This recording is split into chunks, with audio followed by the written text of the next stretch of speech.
단백질이 몸에 좋다더라. 이 말을 듣고 매일 단백질 파우더를 드시는 분이 계신가요? 고기를 더 많이 먹어야 한다고 생각하시는 분이 계신가요? 잠깐만요. 80년을 살면서 의사로 50년을 일해온 제가 오늘 여러분에게 꼭 전해야 할 이야기가 있습니다. 바로 단백질이 때로는 약이 아니라 독이 될 수 있다는 충격적인 진실입니다. 지난달 제 진료실에 78세 김태임 님이 오셨어요. 선생님, 건강하려고 단백질 열심히 먹었는데 왜 몸이 더 아픈가요? 하시더군요. 검사 결과를 보고 저도 깜짝 놀랐습니다. 여러분, 단백질을 무조건 많이 먹으면 건강해진다는 믿음. 이것이 때로는 얼마나 위험한 착각인지 아십니까? 오늘 이 방송을 끝까지 들으시면 여러분의 건강 상식이 완전히 바뀔 겁니다. 왜 과잉 단백질이 특히 노인분들에게 더 위험한지, 심장과 신장, 간에 어떤 무서운 일을 벌이는지, 그리고 진짜 안전한 단백질 섭취법은 무엇인지 모두 알려드릴 테니까요. 이 지혜를 놓치면 평생 후회할 수도 있습니다. 하지만 오늘 끝까지 함께 하시면 여러분의 건강 수명이 최소 10년은 늘어날 겁니다. 구독과 좋아요를 미리 눌러주세요. 이 한 번의 클릭이 여러분의 소중한 건강을 지켜줄 테니까요. 자, 그럼 시작해 볼까요? 단백질 먹으면 근육 생긴다. 이 간단한 공식이 어떻게 우리 머릿속에 자리 잡게 되었을까요? 20년 전만 해도 우리 어르신들은 밥과 김치, 된장국으로도 충분히 건강하게 사셨습니다. 그런데 언제부터인가 헬스장에서 젊은이들이 마시는 단백질 파우더를 어르신들도 드시기 시작했어요. 텔레비전만 켜면 나이 들수록 단백질이 중요합니다라는 광고가 쏟아지죠. 건강보조식품 업계에서는 매년 수천억 원을 벌어들이고 있습니다. 그들이 만든 메시지는 아주 단순해요. 단백질 근육 건강. 하지만 여기에 치명적인 함정이 숨어 있습니다. 70대 박윤자 여사님의 이야기를 들어보세요. 건강에 관심이 많으신 분이었어요. 매일 아침 단백질 파우더 한 스푼, 점심엔 닭가슴살, 저녁엔 생선까지. 하루에 단백질을 무려 120g이나 드셨습니다. 건강해지려고 이렇게 열심히 먹는데 왜 자꾸 피곤하죠? 박윤자 여사님이 제게 물으셨을 때 혈액 검사 결과를 보고 저는 깜짝 놀랐습니다. 간 수치가 정상에 3배나 올라가 있었거든요. 여러분, 우리가 놓친 중요한 사실이 있어요. 70세의 몸은 30세의 몸과 전혀 다릅니다. 마치 오래된 자동차에 고급 휘발유를 너무 많이 넣으면 오히려 엔진이 고장 나는 것처럼 말이죠. 젊은 사람들에게 좋은 것이 어르신들에게도 좋다고 생각하는 것. 이것이 바로 가장 위험한 착각입니다. 그럼 과연 과잉 단백질이 우리 몸속에서 어떤 일을 벌이고 있는지 다음에서 자세히 알아보겠습니다. 여러분의 몸속을 한번 들여다봐 볼까요? 지금 이 순간에도 단백질 찌꺼기들이 여러분의 신장과 간과 혈관을 괴롭히고 있을지도 모릅니다. 먼저 신장 이야기부터 해보겠습니다. 신장은 우리 몸의 정수기 역할을 해요. 단백질을 먹으면 요산과 요소라는 찌꺼기가 생기는데 이걸 신장이 걸러내야 합니다. 젊을 때는 문제 없어요. 하지만 나이가 들면서 신장도 늙습니다. 마치 오래 쓴 정수기 필터처럼 걸러내는 힘이 약해지죠. 그런데 여기에 단백질을 과도하게 부어넣으면 어떻게 될까요? 73세 최영수 님의 경우를 보세요. 건강을 위해 매일 단백질 보충제를 드셨어요. 6개월 후 검사에서 신장 기능이 40%나 떨어져 있었습니다. 선생님, 신부전이라니요? 최영수 님은 믿을 수 없다는 표정이었어요. 다음은 간입니다. 간은 우리 몸의 화학 공장이에요. 단백질을 분해하고 독소를 없애는 일을 하죠. 하지만 70대의 간은 20대 간의 절반 정도 능력밖에 없습니다. 여기에 과도한 단백질이 들어오면 간은 비명을 지르기 시작해요. 해독이 제대로 안 되니까 지방간이 생기고 간 수치가 올라가고 결국엔 간이 딱딱하게 굳어버리는 간경화까지 갈 수 있습니다. 그리고 가장 무서운 건 혈관입니다. 동물성 단백질을 너무 많이 먹으면 호모시스테인이라는 독성 물질이 쌓여요. 이게 혈관 벽을 긁어서 상처를 내고 그 상처에 콜레스테롤이 달라붙어서 혈관을 막습니다. 2024년 대한노인의학회 보고서를 보면 단백질을 과다 섭취한 70대 이상 어르신들에게서 심혈관 질환 발생률이 일반인보다 2.3배 높게 나타났어요. 여러분, 이제 이해가 되시나요? 단백질이 왜 때로는 독이 되는지 말이에요. 우리 몸은 마치 정교한 시계 같습니다. 하나의 부품에 문제가 생기면 전체가 멈춰버려요. 과잉 단백질이 바로 그 시계의 톱니바퀴를 바퀴를 망가뜨리고 있는 겁니다. 이제 정말 무서운 이야기를 해드려야겠습니다. 과잉 단백질이 어떤 병들을 불러오는지 하나씩 살펴보겠습니다. 첫째, 심혈관 질환입니다. 혈관 속에 쌓인 독성 물질들이 혈압을 올리기 시작해요. 마치 좁아진 수도관에 물을 더 세게 틀어야 하는 것처럼 심장이 더 힘들게 일해야 합니다. 그러다가 혈전이 생겨서 심근경색이나 뇌졸중이 올 수 있어요. 75세 김정호님은 단백질 보충제를 먹기 시작한 지 8개월 만에 혈압약을 2배로 늘려야 했습니다. 건강해지려고 먹었는데 오히려 약이 늘었네요. 김정호님의 한탄이 아직도 귓가에 맴돕니다. 둘째, 골다공증이 더 심해집니다. 이상하죠? 단백질이 뼈를 튼튼하게 해준다고 했는데 말이에요. 하지만 진실은 정반대예요. 과잉 단백질은 우리 몸을 산성으로 만들어서 칼슘을 소변으로 빠져나가게 합니다. 뼈에서 칼슘이 빠져나가니까 골다공증이 더 심해지는 거죠. 마치 은행에서 돈을 계속 찾아 쓰는 것과 같아요. 셋째, 당뇨가 악화됩니다. 단백질을 너무 많이 먹으면 인슐린 저항성이 생겨요. 췌장에서 인슐린을 만들어도 몸에서 받아들이지 않는 겁니다. 마치 문은 있는데 열쇠가 맞지 않아서 집에 들어갈 수 없는 것처럼요. 78세 이순옥 여사님의 경우가 대표적이에요. 건강을 위해 단백질 보충제와 육류 위주로 식단을 바꾸셨어요. 그런데 6개월 만에 당뇨 수치가 급격히 올라가면서 합병증까지 생겼습니다. 선생님, 몸에 좋다는 걸 먹었는데 왜 이렇게 됐나요? 이순옥 여사님이 눈물을 흘리며 물으셨을 때 제 마음도 아팠습니다. 여러분, 이런 병들이 하루아침에 생기는 게 아니에요. 조용히 서서히 우리 몸을 망가뜨립니다. 마치 벽지 뒤에서 곰팡이가 자라는 것처럼 말이죠. 건강하려고 먹은 단백질이 오히려 우리를 병들게 하고 있다니 정말 아이러니하지 않나요? 그럼 이제 왜 이런 일이 일어나는지, 노인의 몸은 어떻게 다른지 자세히 알아봐야겠습니다. 여러분, 이제 정말 중요한 이야기를 해드리겠습니다. 왜 나이가 들면 같은 단백질을 먹어도 청년들처럼 효과가 없을까요? 50세가 넘으면 우리 몸에 큰 변화가 일어납니다. 단백질을 흡수하고 근육으로 만드는 능력이 급격히 떨어져요. 이걸 의학에서는 동화 저항성이라고 부릅니다. 쉽게 말해서 몸이 단백질을 받아들이는 것을 거부하기 시작하는 거예요. 공장으로 비유해 볼까요? 20대의 몸은 최신형 자동화 공장 같아요.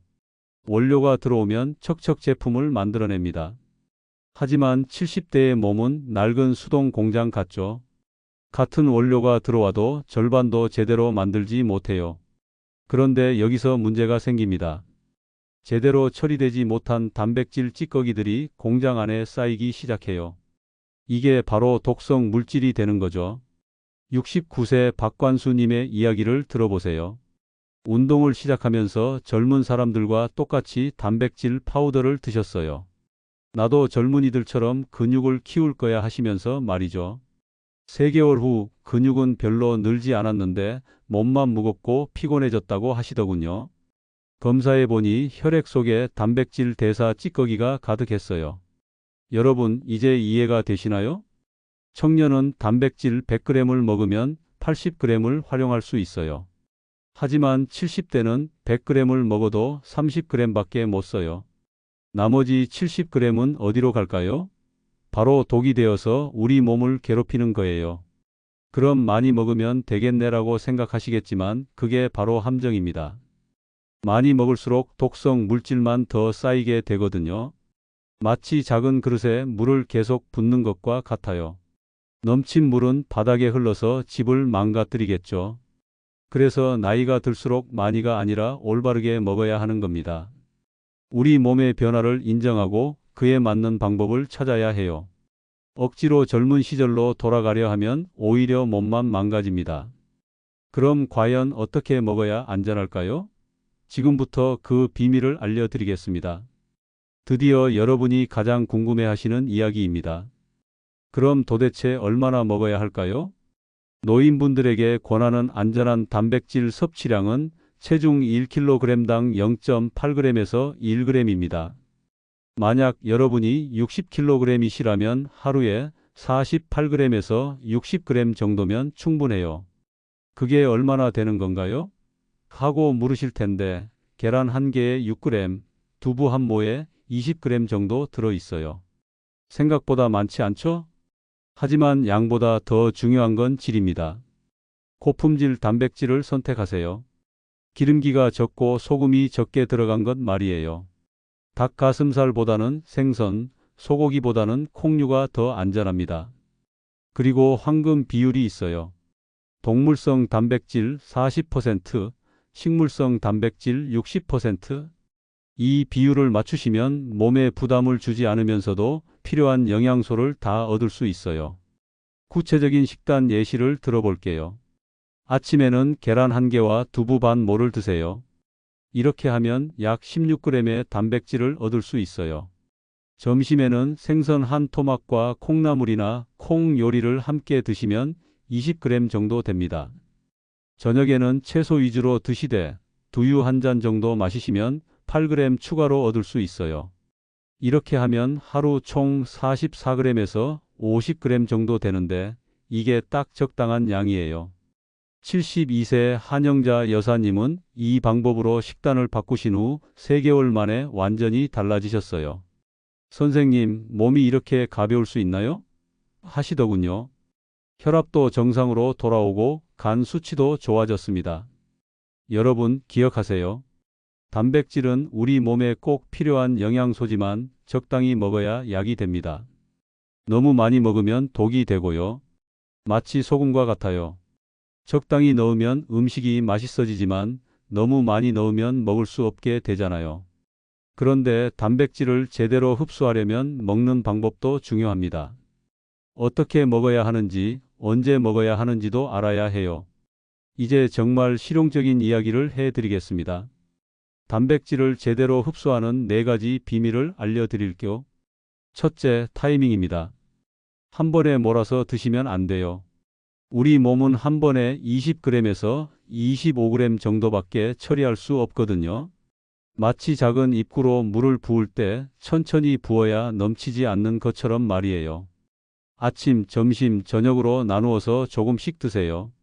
이렇게 하면 우리 몸이 부담 없이 단백질을 받아들일 수 있어요. 둘째, 운동과 함께 하세요. 무거운 운동은 필요 없어요.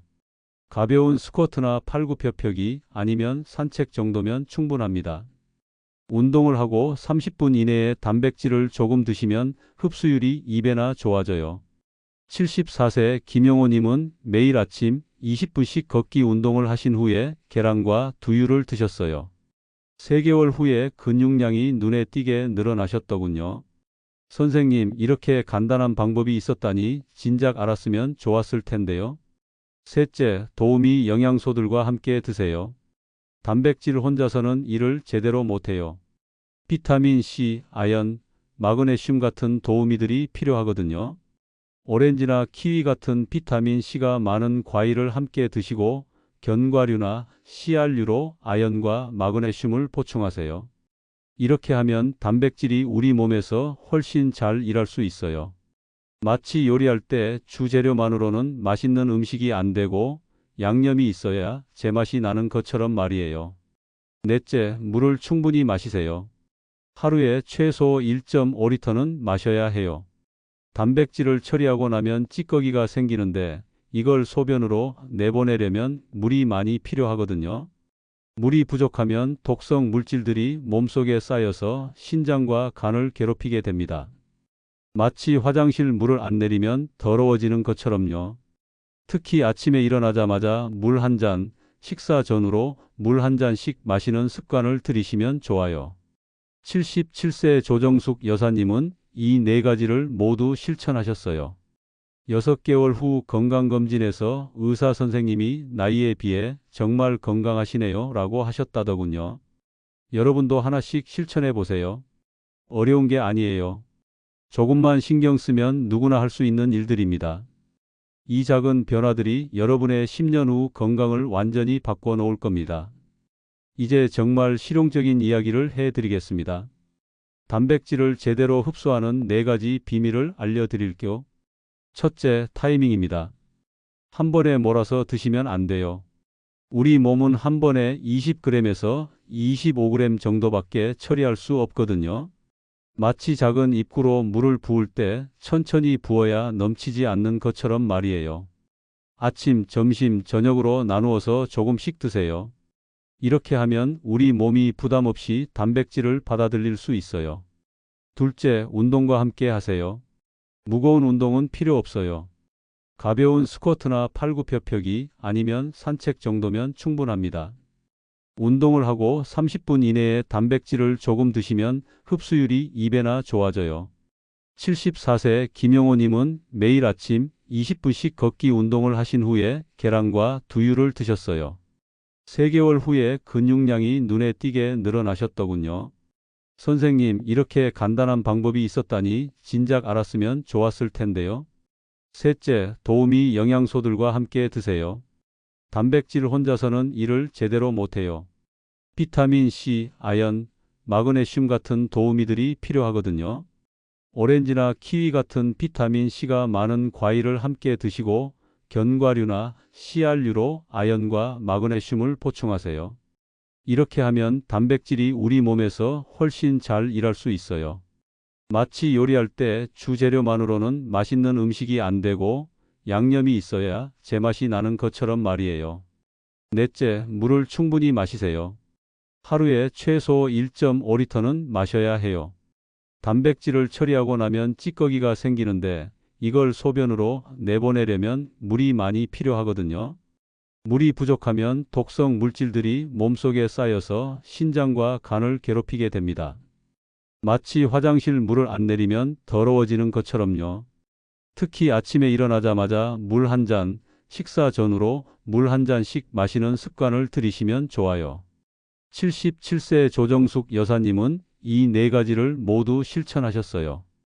6개월 후 건강검진에서 의사 선생님이 나이에 비해 정말 건강하시네요 라고 하셨다더군요.